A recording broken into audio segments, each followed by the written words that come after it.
Well, good morning, good afternoon, good evening, whatever time it is when you're watching Trick or Treat. My name is Mike Mayone. I am your host today on Trick or Treat, and we have a fabulous show planned for today. We have a visit from Alexander. Get your fingers ready. He's going to do some interesting mentalism. He's going to try and influence you just with his mind. We have some great magic to share with you. We have a little bit of brain candy from our good friends Geoff and Scott, and best of all, we have comedian Rich Walker here today, and he's gonna tell us a few things about his life as a comedian. So we're looking for that, and let's get started as we always. Fact or fake news, fact or fake news, fact or fake news. Yes, it's time for fact or fake news. And the question is, do you know if this is fact or fake news? The Borscht Belt is awarded annually to the Lithuanian farmer who grows the largest beetroot. Is that fact or is that fake news? If you think you know, type it in the comments and you will win this super medal. Isn't that nice? Isn't that nice? You get that if you are right. Is it fact or fake news? Stick with us and you will know. Hey, Clifford, thank you so much for telling me my mic was a little hot. I hope it sounds a little bit better. I brought it down. Maybe it's still a little hot. Give me a little note if it is.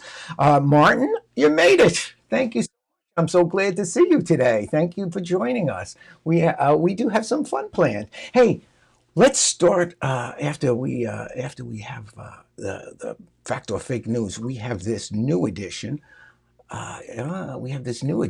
This is hey Jeff Miller joined us. Nice to see you. Here is.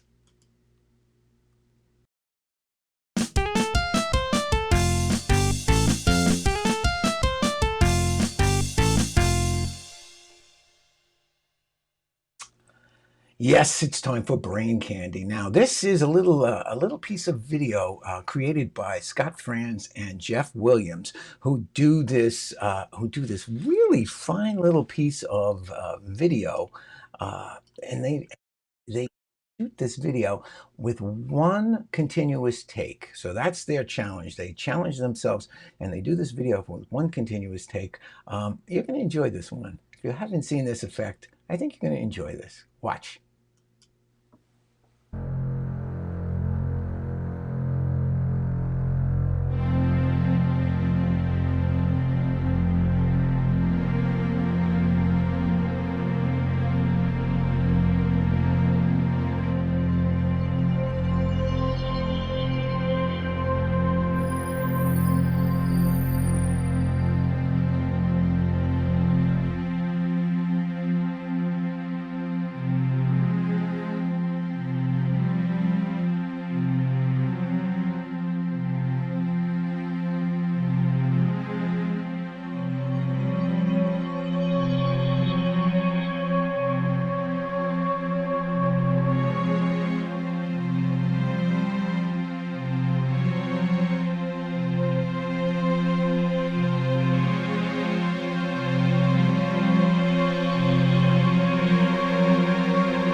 Well, if you were staring at her back pocket, you've got an interesting little show there. I hope you are, and I hope you got to see the illusion. Hey, time for my friend to come back from the dead, Mr. Alexander.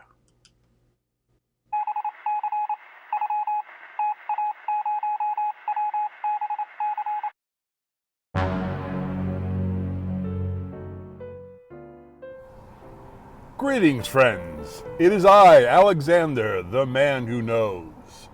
And I am here to take you on another journey through the adventures of your mind and your imagination. So, for today's experiment, what I want you to do is take your hands, hold them up in front of your face, and clasp your hands together like this. Now, extend your index fingers out. Perfect. The next thing you're going to do is you're going to separate your index fingers like this, holding your hands tight and your index fingers apart. Close your eyes and imagine that there are two magnets on each side of your index fingers. And they are very powerful, and they are drawing your index fingers together. Slowly they are moving until they finally end up touching. And now open your eyes. Hopefully your index fingers will be touching. It was the power of your mind that made your fingers move. Thank you and have a nice day.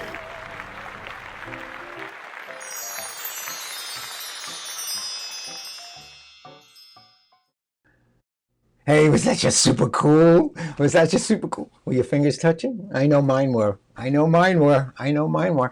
Hey, time for a little bit. Oh, look, if you like that little piece of video, that was created, by the way, by Joe Silky, fantastic artist, fantastic, knows so much about magic. He is great. And if you like that piece of video, you can check out his webpage. I think he has a bunch of YouTubes up there of Alexander. Give us a little thumbs up, subscribe if you're watching on YouTube. I think you're going to see some more of his crazy magic. And he comes back every week, Alexander, back from the dead, just for you, just for you. Hey, here's a little bit of magic by me.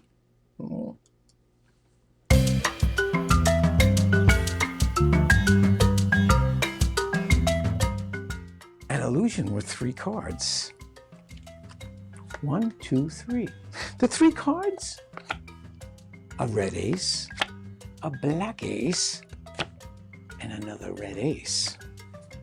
Oh, that's the magic button. That makes everything work. Watch carefully.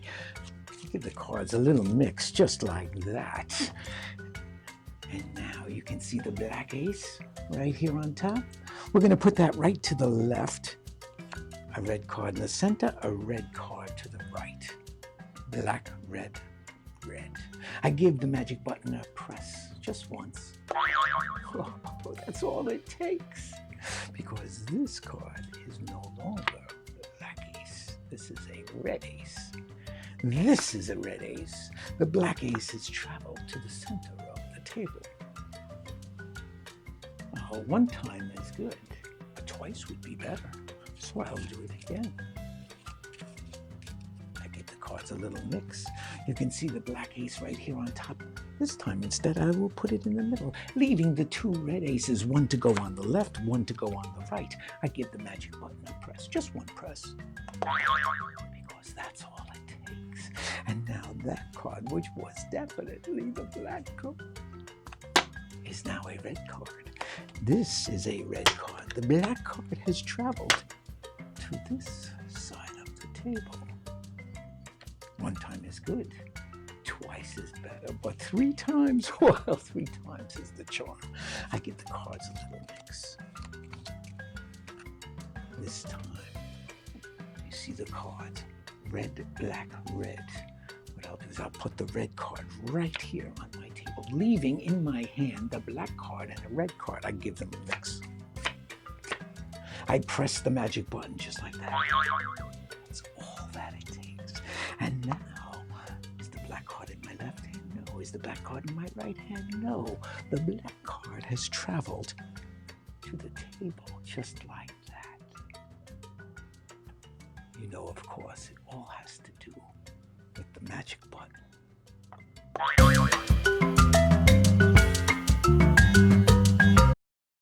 Well, a little magic button for us. That was kind of fun, huh? I hope you enjoyed that. That's great. Hey, you know, people collect some odd things. I mean, you collect all kinds of, you got drawers of this stuff. You just collect. People, but not all people collect magic tricks. Some people collect things that are way weirder. And I think we'll share a few of those weird things with you right now. Oh, a little intro.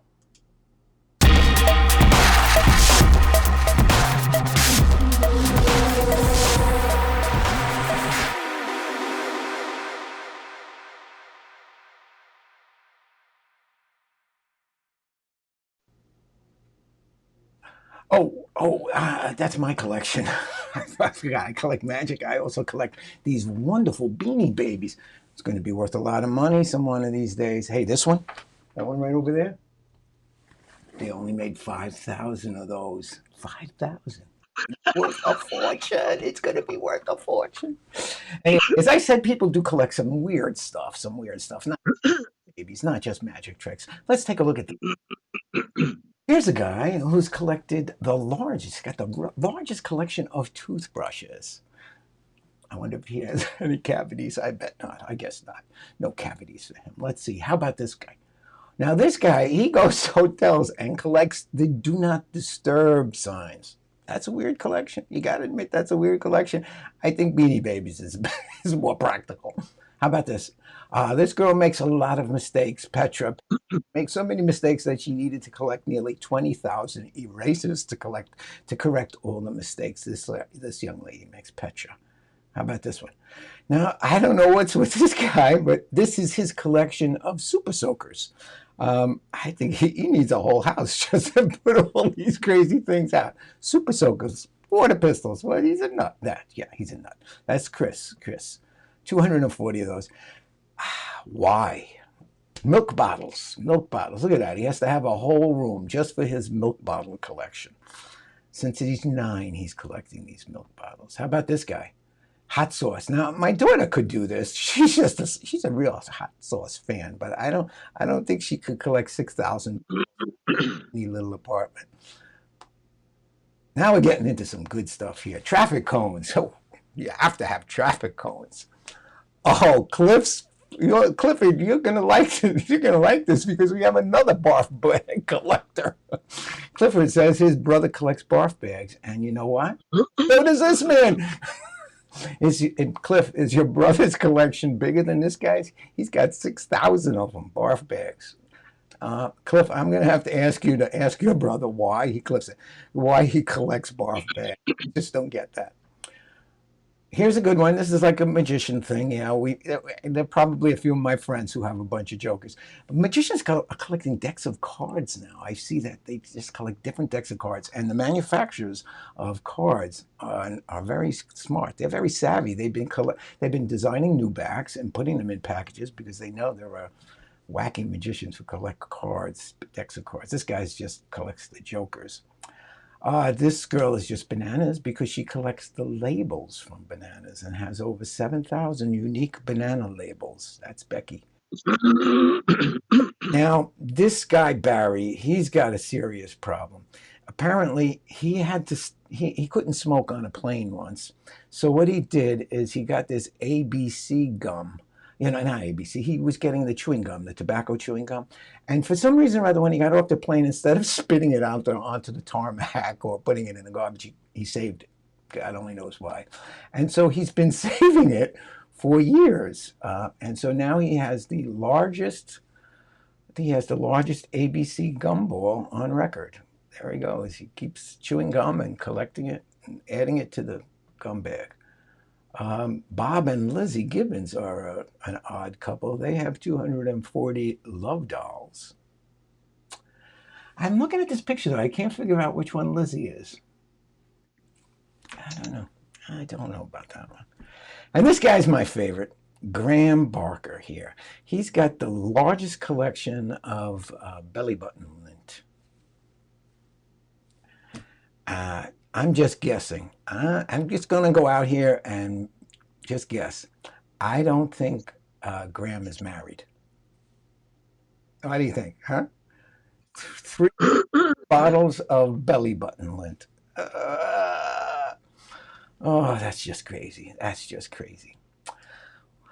Well, what do you collect? Let me know. Clifford, what's with your brother? What's with your brother? You're gonna have to tell me about that some one of these days. All right, hey, it's time for me to introduce our guest, ladies and gentlemen, with a little video. I got to tell you, he's a huge act. He works coast to coast from Bayville to Seaford.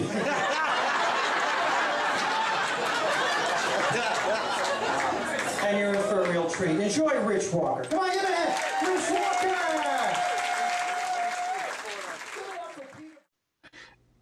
Hey, Rich, so good to see you. Thank you for joining Hey, me today. How are you? good. I'm enjoying the show so Oh, far. good, good. You got any weird So collections? I do. I have maybe you would like it. I have a weird collection of rainbow ropes. Rainbow I rope. have six. Remember rainbow I ropes? know that trick, yes. I have 5,000 varieties of different rainbow ropes. Very nice. Well, how exciting! How exciting! Hey, that was Peter Bales, your partner in Yeah. crime in some one of your ventures, and he Yes. does Just one of my many yeah, ventures. yeah. Hey, I cut you off. I think you had a joke there after, didn't you? Peter. Well, he always says that about me when he brings me up. And my joke after that is I go, "Oh, give it up for Peter Bales getting his first laugh of the night." There's first seven, and actually, Peter is very funny, and he's been getting jokes all night. He's a master. He's been around a long time, Yeah, you know. he's a history teacher, isn't he? I think. Yep, he's a history professor at Queensborough Community College, Yeah, I think. Yeah. yeah, and a very funny man. Very funny man. I'd be interested to take one of his classes one of these days, just to see if he puts a little comedy bent on history. Yeah. He does. He's actually, written a couple of books that have a funny take on Oh, no history. kidding. One of them is called, well, now he's pushing the history of Long Island, which is very interesting. But he adds funny stuff. Yeah. Like in the history, he does one called How Come They Always Have the Battles in the National Parks, is one. And the other one is Who Cares? They're All Dead Anyway. But one of his jokes is Ponce de Leon came to this country looking and searching for the fountain of youth. And said his crew uh, um, looked behind something. I don't know. They looked everywhere, every lake, whatever, and they peed behind every bush, looking for the fountain of youth. That's what I don't remember the joke, but Yeah. um, it's funny. It's fun. He makes it humorous. The whole book. I bet. I bet it's a good read. I bet it's a. Kids who want to learn about history, it makes it actually funny. So Yeah, it's good. if you're going to strike a chord with the younger generation, you really do have to do that. Look what they did with what's his name, the Broadway show that's been on Disney. What the heck is the the founding father there? Oh, Hamilton. Hamilton. Thank you. Yeah. Senior moment. Yeah, Hamilton, and because the rap music is what engages the young people. Hey, we didn't talk. We didn't come here to talk about Peter, though. We want to talk about you, and I have some pictures of your career, and let's get them started. Now, look at that! Look at that! You were voted the best comedian. Comedian on Long Island for 2 years. That's my credit. 2 years in a row. Uh huh. Um, it's very prestigious, the Long Island Entertainment Magazine. One of my students once said that it is so good that he got like 6 copies of it to line his bird cage. Um, I knew I was going to win. I knew I was going to win before they told me, because in the actual, they put it in the press that Rich Walker is the winner, and I knew it was prestigious because right next to the winner, Rich Walker, it said 1 dozen eggs, 99 cents on another ad. And I go, wow! Once you make it next to the egg ad, That's it. No place but down from there. but that was fun. I put it on my business card. Everybody makes fun of me. Well, now this is just a collection of my photographs of you on stage, and I think the audience can see that there's many funny faces during your show. Many funny faces. Somebody once put together a big, huge montage of all my faces in one 20-minute set, and it was hysterical. It looked like the Brady Bunch boxes, like times 100. It was so funny. So I don't know where that is. I got to find it. Now, this is from the New York Times. That's pretty big. So they did the story. an article on me about people that moonlight. People that I used to be an insurance adjuster for 18 years, and it's how I used to sneak out of the office to go run to the city to do a set, and that was fun. It was a good article. Yeah. I've gotten, I don't know, 10 or 15 emails from people that nothing out of it. But That's what I feel like. A lot of people say the same thing about America's Got Talent. They go on there and they get this big publicity, and everybody's, "Whoa, great, great! You're on America's Got Talent." Then they wait for the phone to ring, and it just doesn't. there's a comedian named Vinnie Mark who actually got on David Letterman's show one night, and he was like teaching Dave tricks at a table. Uh-huh. The next day, he's upstate New York, and somebody comes running across some. He was on some farm or something, and that's me. I'm trying to censor myself. Yeah. Okay. Okay, you got it. But he was on some farm, and somebody comes running over to him. He goes, "You're Vinnie Mark. You're Vinnie Mark." He goes, "I am. I can't believe it." This is the next day after the show. She goes, "I was at your wedding."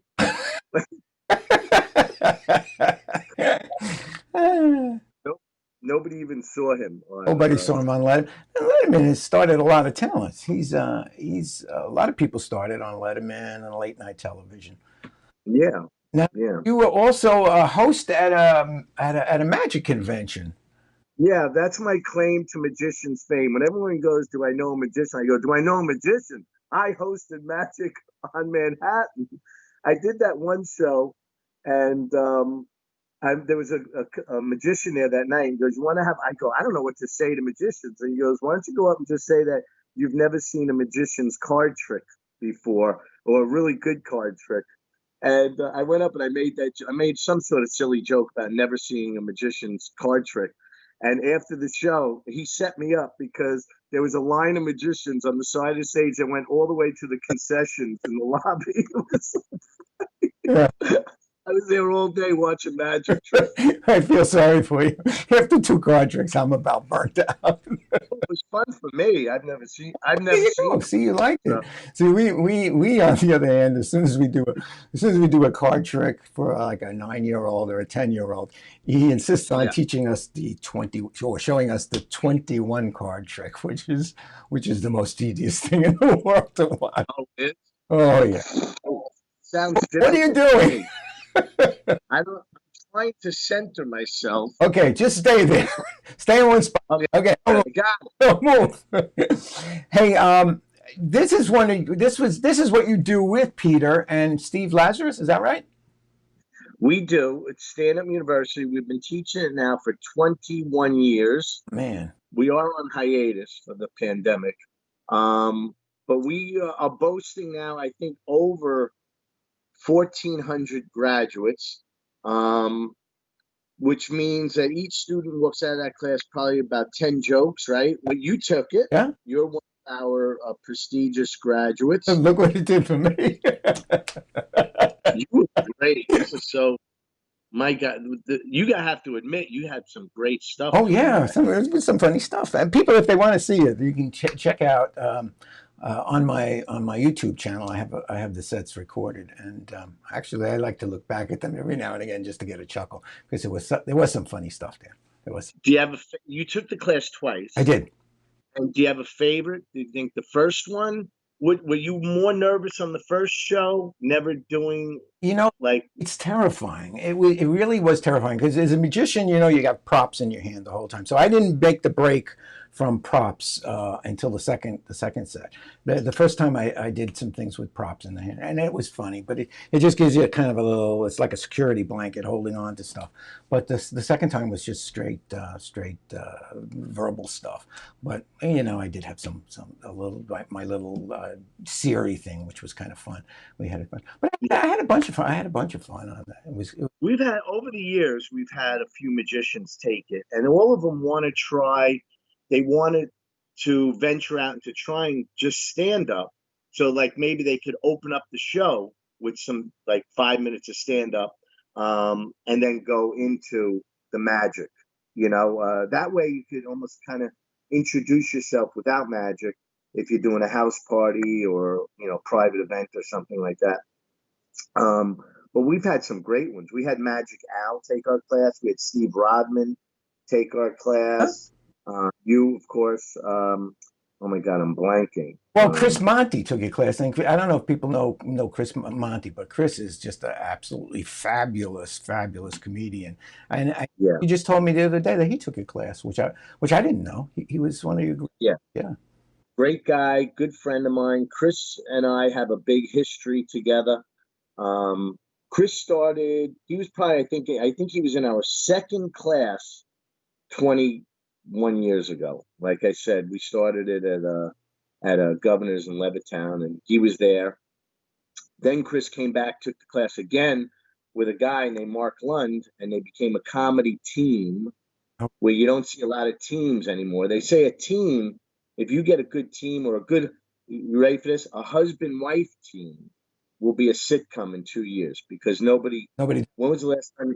Sonny and Cher may be the last husband and wife team you've ever seen doing comedy. So little. Can't you get your wife on stage with you?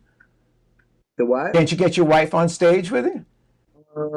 She and I have two different brands of humor. She's a little bit more crude. She goes for, she's a little bit. I'm not a dirty comic. She's more risque. She would be more like Amy Schumer. Okay. Where that's not me. I'm more of a clean comic. Yeah. So which is actually wonderful because you get to work in more places. I mean, if you're a little crude, you could have a following, but it doesn't open up a lot of doors for family shows and things like that.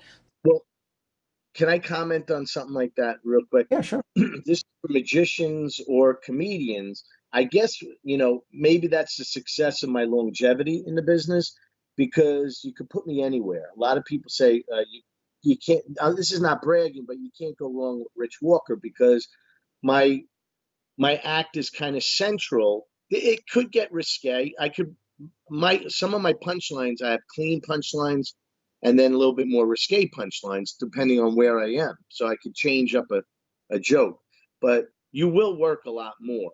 Like we have a joke whenever Peter Bales leaves stand-up university with me, he says, are you working this weekend? And jokingly, I always say, Peter, I work every weekend. But it's because of the material. And we tell people when they're taking the class, you can make a choice now. And you have to make the choice now. If you don't, because if you're going to go on and you're going to do 6 months of comedy and go, I'm not getting anywhere, and then start doing more risque comedy, yes, the audience is very receptive to it. But now you lock out doing any lodges like Knights of Columbus's or any kind of church things. You do church parties, you could do backyard parties, and as you know, as a magician, once you're in a backyard party, all the kids sit right up front, and they do the same thing for a comedian. Like, what would a comedian say with children all sitting up front? So you better have it. When I do a bit on lip balm, chapsticks, I mean, the kids get it. It's clean. So everything but the chapstick. What? Everything is clean except the chapstick. That's right. So, it all depends, but then again, TV is flooded, as you know, with very risque, and you got Cablevision now. Sure. But if you want to work, there's not one comedian that can't work clean for 2 hours. I'm talking about, not myself, but I'm talking like even Louis C.K., he's squeaky clean when he could do hours. All of them can. And then if they, it's just that he found that college audience where he got very risque and naughty. He found his niche. Well, he got naughty in real life too, apparently. Yeah, we haven't. Well. Yeah. Hey, of that. No, I'm Hey, oops, where I went backwards. I wanted to go to this picture. This is Chris Monty. We mentioned him is in this picture. Actually, there's a lot of Long Island notables in here. Why don't you point out some of the people in here? Community may know Ray Grims with the red jacket. Grims, sure. And also, how about Vince D'Antona and George? Oh, what a funny guy that was. And I see another magician on the left. If you're looking at the picture on the left, recognize the guy in the black jacket? Uh-huh. I don't. Julian Dean. Oh, Julian Dean. Oh, I haven't seen. Every now and again, I see a little. Julian puts a little something on Facebook, and so I see him. Yeah, it's good to. He was a nice guy. Yeah, I missed. Of course, the pandemic. I haven't seen anyone in such a long time, so it's kind of that's the first thing. What are you doing, Howie? You don't get out to perform much, I should imagine, at this point, because are the clubs open at this point? They can't really be. You can't be inside. Everybody is dabbling in it. You know, there's restaurants starting shows under the big top and tents in the parking lot. Um, I don't know if comics are hustling that much because they're making more now on unemployment than they were um, doing stand-up comedy. Comedians are enjoying Hear it. you. The Senate's going to hear you, and they're not going to approve. You know, even I took my unemployment check and got a telescope, if you could see it. Um, And I saw some very nice pictures of the moon. You got a nice yeah, night one night and took some beautiful pictures of the moon. Um, yeah, with my camera right through the lens. Unbelievable. It's a fun hobby. It's a lot of fun. Anybody out there? I'm surprised there's not a lot of magicians into astronomy because it's like Oh, because it's like it's magic. magic. It's kind of magic. You look at that lens and you see the rings around Saturn, and it's I don't even know how many millions of miles away, you know, and Really, it's right. really, with your telescope, can you really see the rings around Saturn? Yeah, Oh, that's yeah. It's very little. It looks like a pin drop, but when your eye is looking up to the scope, you see it. It's there, and you could see the four moons around Jupiter. Jupiter. You could see the bands on Jupiter. Wow. You know, stripes. Yeah. Yeah. So when you see it for the first time, I set it up. I live in a condo community, and a few neighbors walk over to me at midnight wondering what I'm doing out on my patio with a telescope. But if you saw my neighborhood, you would understand there's no windows that you want to look in. Hey, Cliff's got a question for you. He said, Yeah. do you watch comedians on TV with no audience? How difficult is that? And what suggestions would you make for them? That's a really good question because I've been watching some of the late night comics and they suffer without the laugh. Yeah. It's very difficult for a comedian. As a magician, I would imagine the same. Yeah. You need that audience interaction. But then again, you know, like you have Penn and Teller's show where they're doing it, but they're still in front of an audience. But but you just did it now with the card tricks, but you're not getting the response from the crowd. You're not getting the oohs and the ahs and the wows, right? No. So a comedian, you have to have laughter. So you do see a few comedians go on Facebook and they're doing these shows and they have a laugh track. You know, even Bill Maher's laugh track is terrible.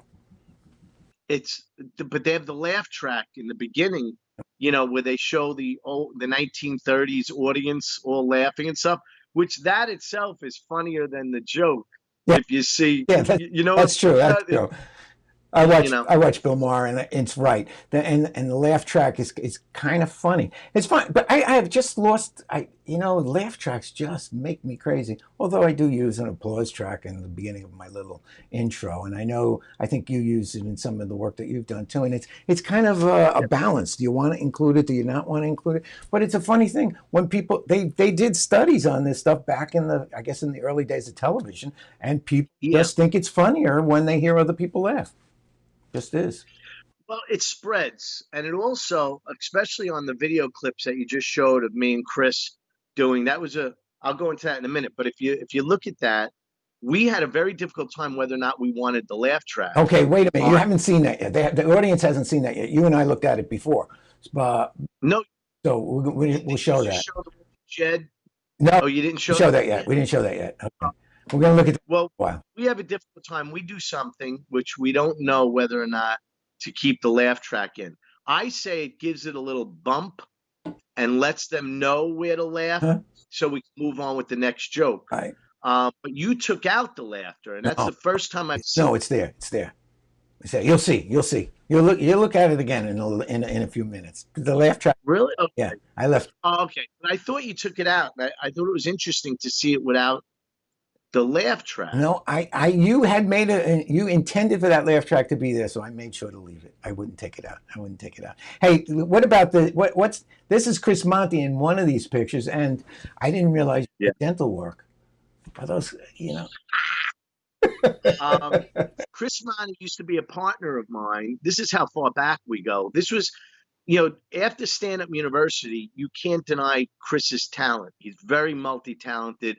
He could do a lot of things. So I was looking for a partner to do. Actually, it's a little bit more of a story. He started doing karaoke at White Post Farms for the Fall Farm Festival. Karaoke? And he was on the great stage where I would get kids up on stage to dance with me. But that character is called Rodeo Ricky, me, and he was Montana Monty, and he played the straight man. Uh-huh. And we would do a lot of cornball jokes, like, he would go, how's it going, Rodeo? And I'm like, not good.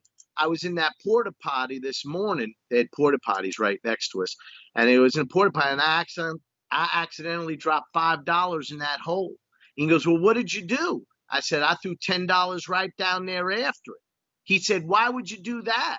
And I said, I ain't going down there for $5. But these are old vaudeville kind of jokes. So we would do that together in that act. And then he left me after a couple of years. He did it, and he went on to be a big star. And he went on into Orange is the New Black and HBO's Vinyl, Mall Cop 2, and Kevin Can Wait. And he's done so much. He goes on. He just keeps moving, that guy, very talented. He is a very talented guy. He is a very talented man. So I kept him with me, and that's why we're doing the other clips, the Everything Old is New Again. Okay, that's my new partners. Well, I've been with them already probably, I don't even know, 10 years already. Uh-huh. But that's Kellyanne Cassidy. That's Kellyanne Zamardi in the middle. Uh-huh. And Joe Jankowski on the right. That's her husband. They ended up getting married. They fell so in love. And they got married. They have a beautiful baby now. So they're my partners. So the reason why we have the third guy in it is to be so we could always have a villain, you know what I'm saying? Yeah, sure. Like Rodeo Ricky just talking with another person doesn't work anymore, because now we have a story written, and it's the adventures of Rodeo Ricky every year. Right. So come down to White Post Farms, not this season. Well, this season they're going to have the festival, but we're not in it. They scaled it down a lot because they don't even know what they're doing yet with it. But yeah, I should imagine a lot of those kinds of outdoor events for the fall are going to be questionable. Who knows what we'll be doing? Here, yeah.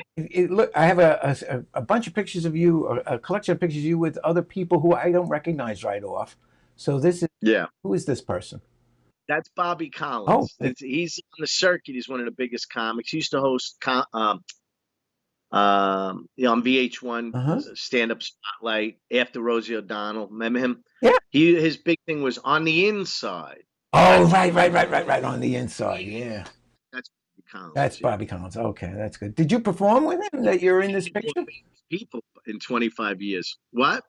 Did you open for him, or were you on stage with him? Or were you backstage? I've opened for him a lot over the years. Yeah. Okay, great, fantastic. He's. I opened up him recently before the pandemic at Patchogue Theater. Oh, okay. Yeah, that's a nice theater. They refurbed that theater very nicely. Beautiful. Yeah. That's Joe Piscopo. Joe Piscopo got a great story. I didn't open up for him. I didn't work with him. But just to give you an idea how great this guy is, not that anybody out there would care, I was on Facebook and I was going to see him that night. As a matter of fact, for Gateway Playhouse, he was in Dirty Rotten Scoundrels. Okay. Good show. And on Facebook, I said, let me send him an instant message, an IM, and see if he answers. And I wrote, I'm coming to see you tonight, and I'll be at the back door, the stage door after the show. I want to meet you. And no answer, of course. But my wife and I went back to the stage door after the show, and I go, is Joe around? They go, no, he's with guests. I go, oh, okay. And I'm about to walk away, and the door opens, and he goes, Rich? I go, yeah, that's me. And he goes, I'll be right out. We stayed in the parking lot with Joe Piscopo till 2:00 in the morning. We were there all night, and we took pictures together with his camera, because I didn't have a camera, and he sent them to me, emailed me the pictures. So great guy in person. He was a great guy. So my brush with fame there. Yeah, he was a very talented guy. Was he on Saturday Night Live for a while? Yeah, of course. He was. Maybe he do Frank Sinatra, and it was like dead on, if I remember correctly. It was just like, oh yeah, he used to go in the audience, cool, baby. Yeah, he's just terrific. Yeah. And how about all his movies? Wise Guys, Johnny Dangerously.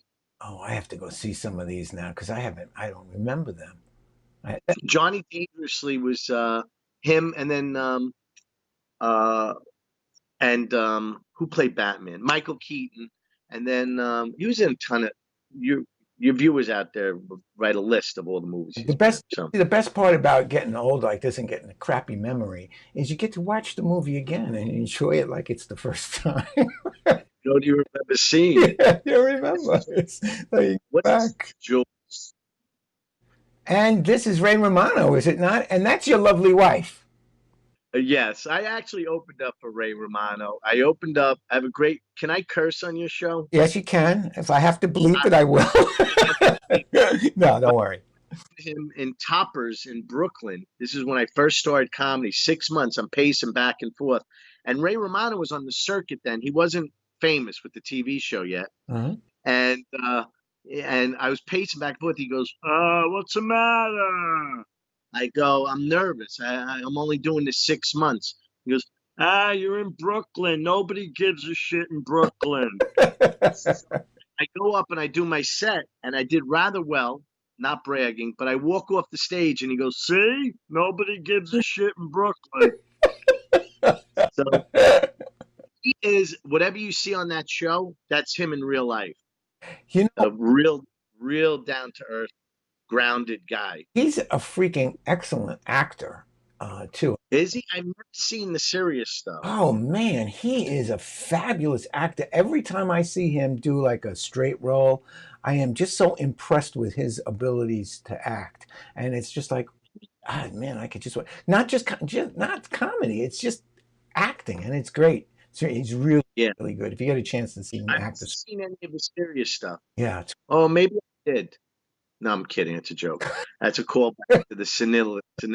Oh, okay. Callback. Okay. Forgot about that. We learned about Drew Carey. This is amazing because I didn't open up for Drew Carey. Anytime you see my wife in the picture, that means that we were in the audience. Okay. And we saw stuff. But it's funny that you picked it out. That's Steve Lazarus to his right. Right. Comedian who we teach stand-up university with. Huh? But we saw him in Atlantic City, and he bombed so bad that he started to insult the audience, and he got vicious. This is after the Drew Carey show even. Sure. And he goes, get out of here, you old broad, you old bags. And he was so nasty that the next morning, because we stayed overnight, the next morning we were having breakfast in the same room, and I went up to him and I said, would you like me to open up for you? And he said, no, thank you. I can handle this disaster myself, or something like that. Funny. That's funny. So, I just don't think he's as funny skinny. When he was fat, he was funnier. He lost the funny when he went to The Price is Right. Now he's just, I don't know. Yeah, I guess it was a good career move for him because what's he making? $10 million a year? Oh, doing that. Great. That's a great gig. People would, give their IT for that job. But then again, you lose being funny, or like, would you want to just do a straight and never do magic again for people? Like, that's what you enjoy, right? Yeah, I enjoy that, but is my choice that or host The Price is Right? I think The Price is Right. I'll be honest with you. You'll do your magic for the studio audience before the show. That's it. I'll be happy. Me too. And that's my all-time favorite. Actually, I did open up for Emo Phillips. That's Emo Phillips, greatest writer in the business. I just love him. Always loved him. I don't know if people know him out there, but he used to have black bangs straight across and very big in the 80s. He actually is the original writer of Meet the Parents, but he wrote a movie, Meet the Parents, and shot it, but it was of low grade. That when they sold it to the studios, they reshot it with Robert De Niro and Ben Stiller and whatnot. But he's just fantastic. One of his jokes. Go ahead. Go ahead. No, I was going to say I'd love to see his version of it. I mean, the Hollywood production was just brilliant. So I wonder if it's anywhere. Yeah. I don't know. When I opened up for him, he was very nice, and I'm going to brag for a quick second. Go ahead. Now I am. We go to the diner after the show. I'm with Emo Phillips. We walk in the diner. A bunch of college kids go, Emo, Emo, Emo. They go crazy. And he goes, I was in a movie called UHF where I was a shop teacher who got his thumb cut off. And he goes, so they all know me from the cult film. So we go sit down at the table. We're sitting at the table, and a girl at another table, a young girl, like a college girl, staring at Emo the whole time. And if you could see, she's behind him, like when I'm pointing with my hand. Huh? And he's like, in another minute, she's going to get up. In 5 minutes, she'll get up the courage to come over to this table and strike up a conversation with me. And he's very bashful, and he's hiding his face. Well, sure enough, 5 minutes later, she gets up from the table, walks over to us, and she goes, I just have to say, I love you. I saw you perform at Governor's Comedy Club. I saw you at Brokerage in Belmore. But now he goes like this. And he made a weird face because he was never at Brokerage. And she was talking to me. and Emo goes, I am such an asshole. What a great story. Oh, you never want to forget that one. That's a beauty. And but of course, we recognize this guy. Yeah. I was in the show after Jackie Mason. Jackie Mason. Yeah. And I went up to meet him, and he goes, so what's your descent? And I said, I'm part Italian. And he goes, what are you going to do? But he was so nice. He was very nice, and he was but he was getting on in his years, as you could see in that picture. I think that, he was getting very dirty, very risque towards the end of his career. But great. I mean, he's a legend. Yeah. Legend. And he is a comic. That's Uncle Floyd. And Chris Meyer. You remember Uncle Floyd, the Uncle Floyd show? No, I don't remember watching it. When was that big? I remember the name and the character Uncle Floyd. Saturday Night Live. I think it used to follow Saturday Night Live. Okay. Late night, the Uncle Floyd show it used to be on like Channel 9. Oh, I used to watch it at Saturday Night Live. Yeah, well, you're a late. He what? You're a late riser, so you probably go to bed late. I mean, I'm in the generation that gets sleepy at 9:30 now. He made me get up at 9:30 this morning for this, and to shower up. I didn't even know it was light out at this time. But Uncle Floyd, big name. But we were in the parking lot, Chris and I, right before that, after that picture, and he was talking about opening up his own comedy club, and talk about an exit. We're standing by his car. He's getting in the car, and he goes, I'm going to open my own club. I'm going to have plenty of parking, have a lot of people. Then I'm going to be back in the chips with his cigar, and gets in the car, closes the door, and just drives away with no goodbye, nothing. He goes, then I'm going to be back in the chips and gone. But if you could ever see him, he's still performing. Does he? He is. Long Island? Huh? Does he perform on Long Island still? You have to catch him like at a synagogue or something. I don't know how old he is now, but he's a piano player. He plays all the old, like Dr. Demento show songs. Susan sitting in a sewing shop all day long. She sits and sews and sews and sits and sews. Susan sipping a bottle of slits all day long. She sips her slits and whatever. Right. But he does all those old songs, and he's so much fun. Watch out. For 2 hours. I once did a gig in Jersey, and I get there. Now, the booker who booked me didn't know that they also put on Uncle Floyd for 2 hours before me. And you don't want to follow Uncle Floyd. Nobody wants to follow Uncle Floyd.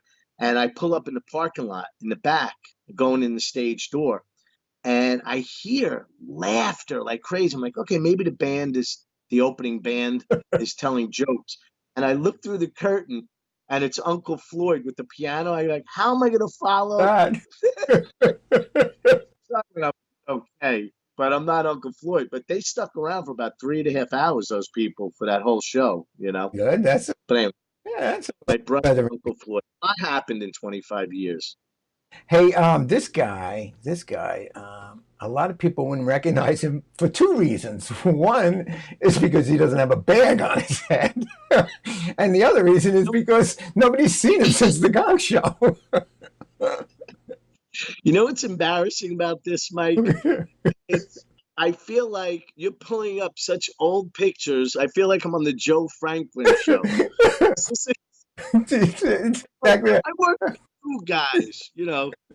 Um, There was an old. My show reminds me of a show that used to be on a million years ago, Queen for a Day. You remember? oh my God, I know.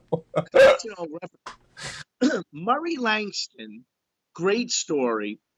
Murray Langston was in a Vegas show, and he used to be the unknown comic on the Gong Show. Remember, he used to go, "Hey, Chucky baby, Chucky baby, Chucky baby. Hey, I'm from Baghdad," you know, with the bag on his head, and nobody saw who he was.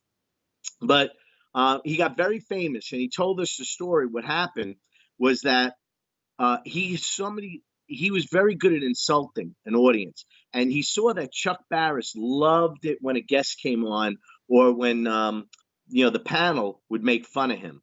And he goes, "I'm going to go on that show, and I'm going to rip him to pieces, but I'm going to have the bag over my head." Now, the bag on his head was already a character in his act, right?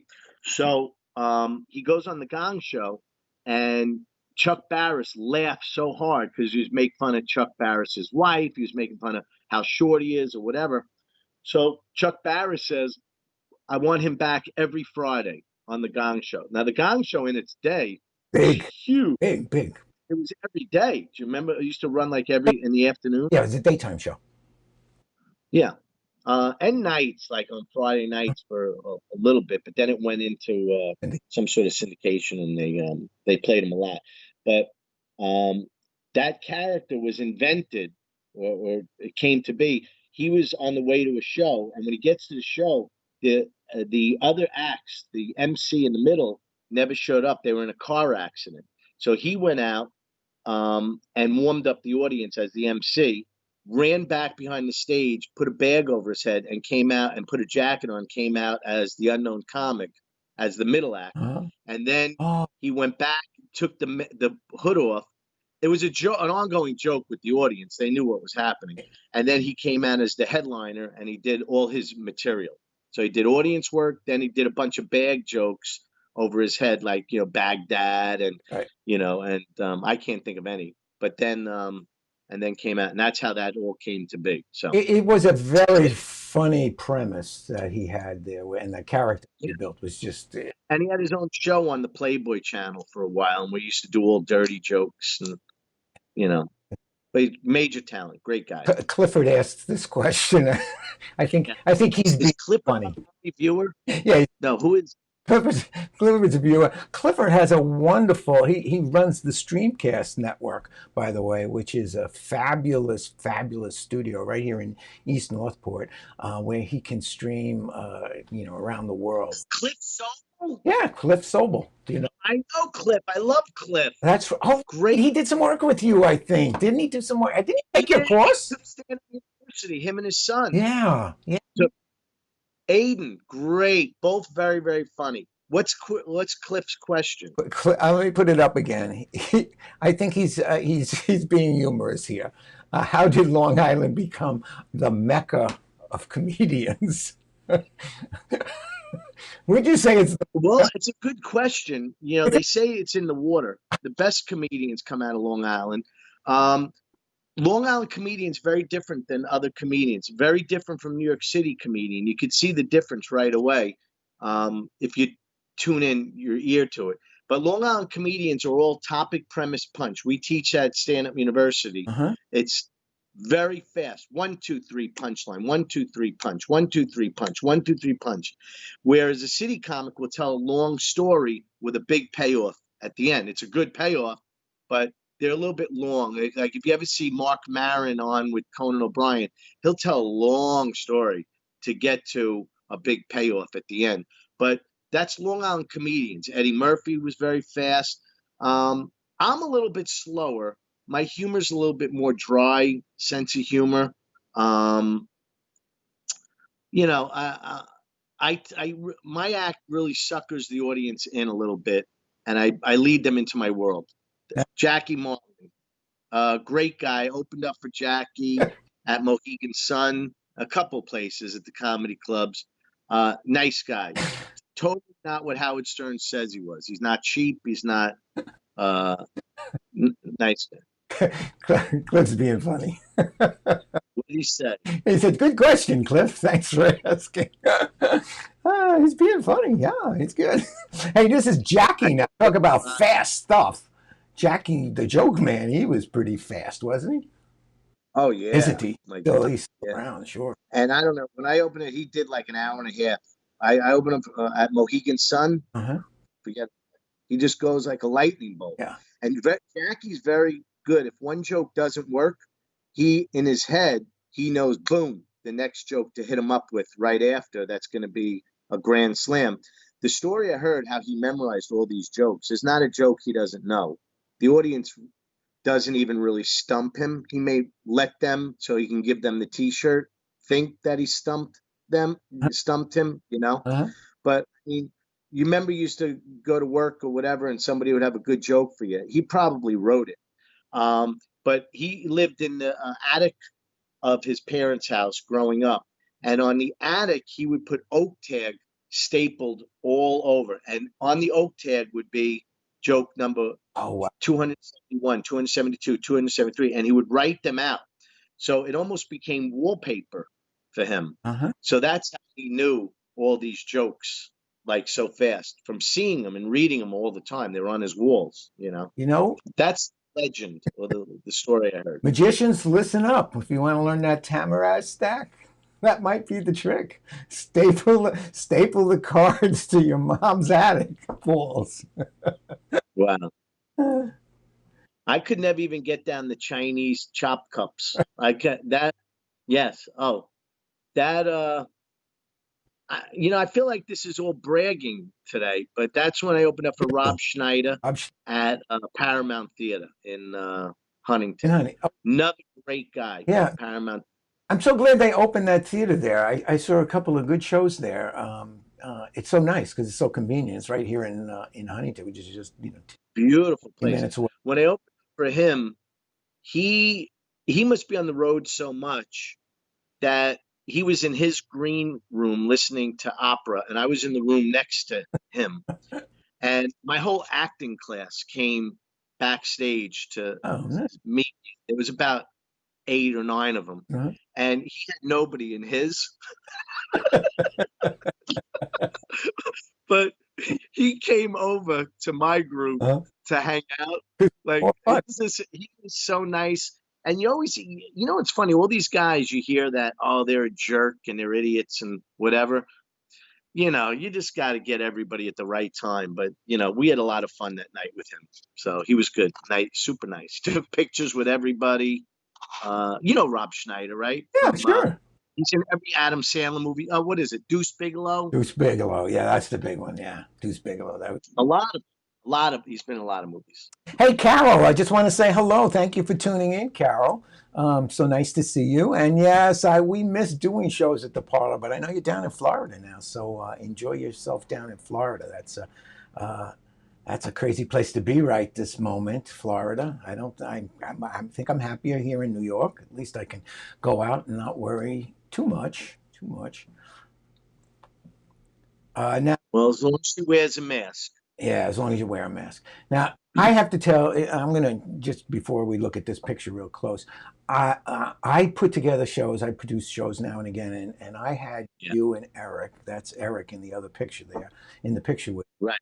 Eric Hare. Yep. I hired you to do some comedy for a little comedy night in Setauket, and boy, oh boy, the reviews that I got from that show, from the act that you guys did, and this, you didn't even tell me you were going to do this. You just sort of asked, well, it's okay if we do this. Did you do it on that show? We did it in that show, and it was just fantastic. The audience loved it, and you know, I've seen other people try to do that. Why don't you tell them what it is? It's the Abbott and Costello Who's on First routine.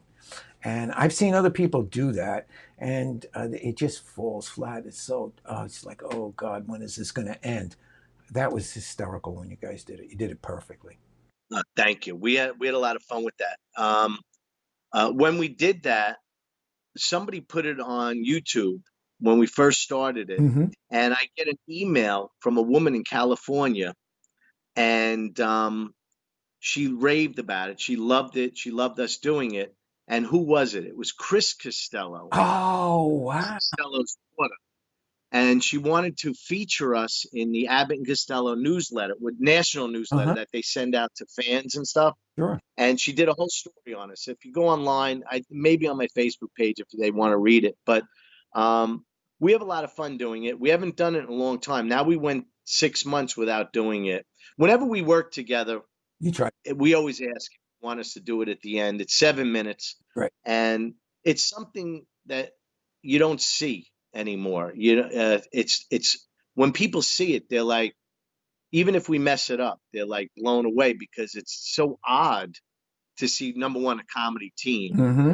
and number two, to see that great, brilliant bit, which they only paid $50 for. Everybody was doing that in vaudeville. Yeah. Is the story. And then they paid a guy to put all the elements together. This, shortstop, and it was originally written for a husband and wife team. And as you can see, the wife didn't understand baseball. It was the husband explaining it. Right. So, but we have a lot of fun, Hey, you got to tell me who the players are. That way, if I see them in the ballpark, I could say hello to them.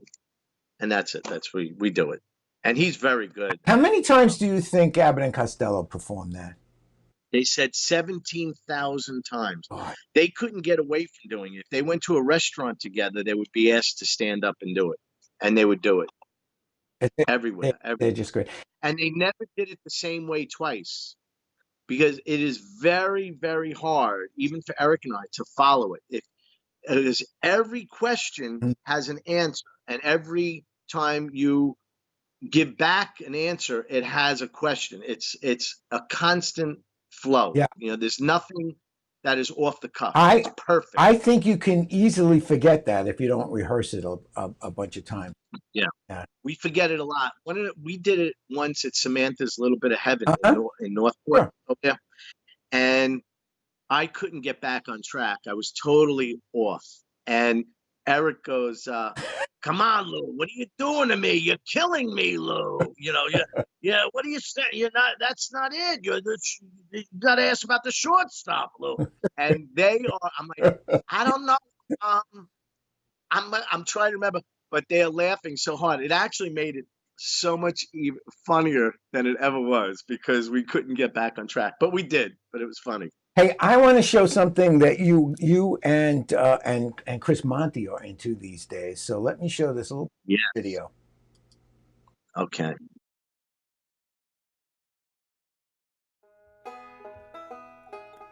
Jed, I was thinking. Why you want to go do something like that? Like what? Thinking. Well, if I slept with your wife and she had my baby, would that make us kinfolk? I don't know, but it would make us even.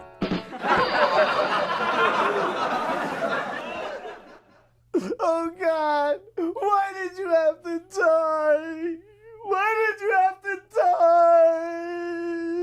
Oh my goodness, friend, I'm so sorry for your loss. Is this your wife? No, it's her first husband.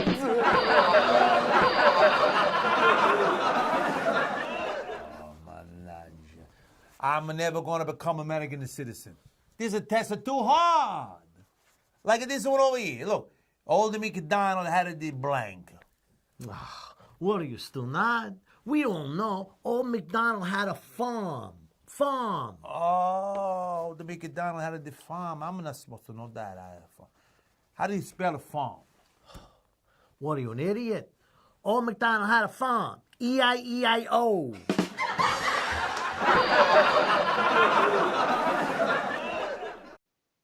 So tell us about the Monty and Walker show. Okay. Well, the original show was Everything Old is New Again, where we would take old jokes and then put them to life. Um, but we've been getting a lot of slack over using the name. There's other people that one guy has a radio show, not happy about us using it, and he threatened us with lawsuits, which he can't win because he has a limited use. But it turned out to be a nice guy. So you know what?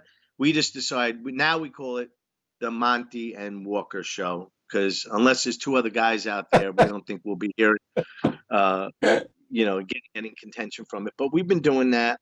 We have a lot of fun. So we put them up on YouTube. And if you go to MontyWalkerProductions.com, you could see the clips. And again, look for the Monty and Walker Show in the future, coming up very soon. We have old videos up already, which we're going to try and fix up the logos, as you know, on that. And they're funny. They're funny. We just take over. And also bits in our act that never really worked from a stand-up point, but are better if they're acted out. Like there's a funeral scene that's hysterical. In my act, I used to have a joke where I never know what to say at a wake. I'm very awkward. I once went up to the grieving widow and said, "Thanks for having me. I had a really nice time." I go, "No, I had great seats. I sat right up front." "No, stop crying. You look beautiful in black." So it never worked. It was a little bit morbid, but it works great acted out in front of a casket, So we're fun with that. So tune in to that, and we're gonna hope that explodes and becomes a big thing, and we get famous off it. And who knows? Well, I saw a couple of clips, and I think it's great. And I hope we're going to show more on this show. Great, yeah. In coming weeks, because. And then you can come to our show and see yours. That sounds fine. That sounds great. That would be terrific. Hey, it's my show is called Trick or Treat, so it is time for you to deliver a trick or a treat. You're not a magician, so I don't think you're going to do a trick for us. You got a treat? No, I can't do a trick because, what kind of trick am I going to do for magicians as a comedian? I mean, the best trick I had was nickels to dimes. So, okay, I got a quick joke. Okay, good. That's a treat. That's a treat. Okay. Chris and I actually acted this one out, and we have yet to show it. It's filmed. It's in the can, but we didn't do it. Okay. Okay, it's a circus couple. Do you know the circus couple goes to adopt a baby? Okay. Do you know that joke? I don't. No. Circus couple goes to adopt a child, and the agency's like, "Wow, I don't know. The life of a circus for a child doesn't sound too good. Where's the child going to live?" And they said, "Oh, well, we have a brand new 65-foot Winnebago. The child's going to have his own bedroom, a den to play in, plenty of toys. Plus, the child's going to get to see the whole country." And they're like, "Well, that sounds." The guy from the agency says, "That's pretty good. But you're talking about education. How's a child going to be educated?" And they go, "Oh, well, the circus has an on-premise tutor, and this tutor is an expert in math, science, social studies, and is going to teach a child 7 different languages." Like, wow, it sounds pretty good. "Well, you're a very busy couple, so who's going to take care of the child?" And they say, "Oh, well, we have a live-in nanny, and this nanny is a pediatrician and a master chef, so the child's going to be well taken care of." And they're like, "Well, that sounds really, really good. How old of a child are you looking for?" And the guy from the circus says, "Oh, it doesn't matter how old he is, as long as he can fit in a cannon." That's one of my favorite jokes. Clean. Yes, very clean. Nice punchline. Great punchline. So here's my treat. That was a treat. That was a treat. Thank you very much for joining me on Trick or Treat, Rich. That was real fun. Do stick around. I have a little bit of. First of all, can I thank you for having me on and reminding me of what a tremendous career I've had and how much I have actually done with so little talent. So and thanks for bringing back all those memories, and hopefully we'll have a lot more in the future, and I do a lot more work with you. And it was a great program. I had a lot of fun. Thanks. Oh, it's my pleasure. But I have to put up this little note from Geoff Miller. Do you know Geoff? Yes. As a matter of fact, you remember that spiral trick? Yeah. Who showed? Yeah. Geoff's head, but it couldn't get any bigger. No, what is Geoff? As I said, Rich, thank you so much for joining me. It's been great fun. We'll see you soon, I hope. Stick around because I want to chat with you after the show a little bit. Okay. So that, ladies and gentlemen, that's the end of our show, more or less. Now, if you want to get in touch with Rich, you can get in touch with Rich on his website. That's richwalkerlive.com. If you want to see some of the videos that he and Chris Monty have been making, it's montywalkerproductions.com. And you can also find him on YouTube. And if you want to be a comic, you can go to standupuniversity.com and find out about their schedule. I think they're starting classes again, maybe in the fall. I'm not sure. I guess it's going to depend on things. But if you go there and you put your name in, you'll get notifications so that you'll know. And as Rich mentioned, we took it twice, and it was great fun. And you come out with some fun stuff in the end. It's just a fun experience. I know you will enjoy it if you haven't, so you should think about it. Here is the fake news. Fact or fake news, fact or fake news, fact or fake news. So the Borscht Belt is awarded annually to the Lithuanian farmer who grows the largest beetroot. And my wife is Lithuanian, so I thought she might get. It is, of course. That's fake news. Totally fake news. Nothing but fake news. Yes. Yes, it was indeed fake news. Thank you, John Santo, for your impression of our president. Yes, that was fake news. So that Borscht Belt, of course, is not a Lithuanian farmer's beetroot. No, it is the Borscht Belt. Jewish Alps, it's also known as the Jewish Alps, is a term for the New York City Catskill Mountains summer resorts where New York City Jews often vacationed in the 20s right through to the 60s. And it's where many, many famous comedians were launched. So we do have a winner. I think I saw that Geoff Miller said it was fake when he said it right, saw it right at the beginning. Yep. He did. He said it was fake. And so Geoff will win the super medal, which is great. Congratulations to you, Geoff. That was great. Hey, that's the end of the show. If you enjoyed it, give us a thumbs up. That's great. Share the show if you can. Watch it on YouTube. Do subscribe. We'll have the show up on YouTube later on this afternoon, so if you didn't see it, you won't. I want to tell you about my next week's guest, and this should be quite interesting.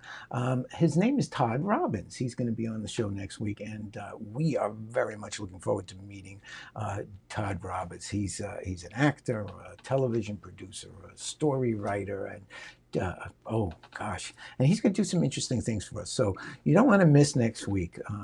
I promise you, you're going to love next week's show.